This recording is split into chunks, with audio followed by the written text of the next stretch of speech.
வணக்கம் மக்களே. ரேஷனில் 2 good news மக்களே. உடனே பாருங்க. 7/1/2024 முக்கிய அறிவிப்பு. இப்போ தான் நம்மளுடைய சேனலுக்கு புதுசாக வந்திருந்தீங்கன்னா மறக்காமல் சப்ஸ்கிரைப் பண்ணிடுங்க.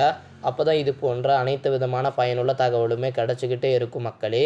சரி வாங்க இப்போ வீடியோக்குள்ளே போகலாம். ரேஷன் கடைகளில் கைரேகை கட்டாயம்.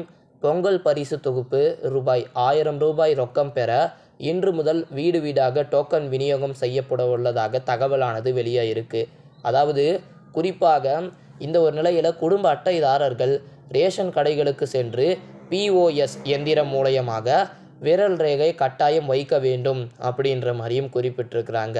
விரல் ரேகை சரிவர பதிவு இல்லாதோர் கையொப்பம் போட வேண்டும் அப்படின்ற மாதிரியும் தமிழக அரசு அறிவித்து இருக்கிறாங்க. அது மட்டும் இல்லாமல் இந்த விரல் ரேகை கையொப்பத்தை சரிபார்த்த பின்பு பொங்கல் பரிசு வழங்கப்படும் அப்படின்றது குறிப்பிடத்தக்கது. ஏன் அப்படின்னு சொல்லிட்டு கேட்டிங்கன்னா, நம்மளுடைய நிறைய பேருக்கு கைரேகை வைக்கணும். அந்த கைரேகை பதிவாவத நிறைய பேர் மூத்த குடிமக்கள், அது மட்டும் இல்லாமல் இந்த விவசாயம் செய்பவர்கள், கூலி தொழிலாளிகள் அனைவருக்குமே இவர்களுக்கு எல்லாமே இந்த சரிவர விவசாயிகளுக்கு அனைவருக்குமே இந்த கைரேகை பதிவாவதில்லை அப்படின்ற மாதிரி சொல்லியிருந்தாங்க. அதனால் பார்த்திங்கன்னா கையொப்பம் போடலாம் அப்படின்ற மாதிரியும் இப்போ மாற்றிருக்கிறாங்க. ஸோ இதை பண்ணுங்க மக்களே. அதனால தான் நம்ம ரேஷன் கடைகளில் கைரேகை கட்டாயம் அப்படின்ற மாதிரி செய்தி போட்டிருப்போம்.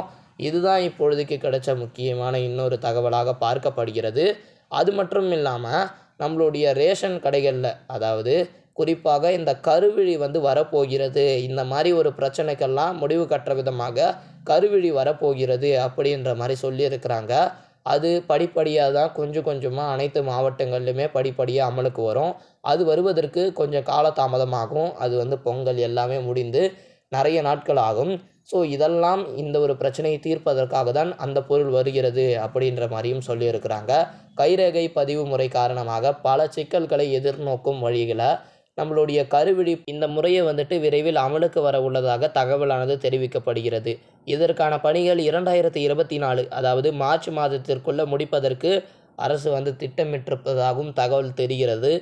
ஆனால் அதுக்கு மேலேயும் போகலாம், இல்லை அதற்குள்ளேயும் இருக்கலாம். ஏன்னா எக்கச்சக்க தமிழகத்தில் 36,000 ரேஷன் கடைகள் இருக்குது. படிப்படியாக தான் அமலுக்கு கொண்டு வருவாங்க. ஸோ பொறுத்திருந்து பார்க்கலாம் மக்களே. நன்றி.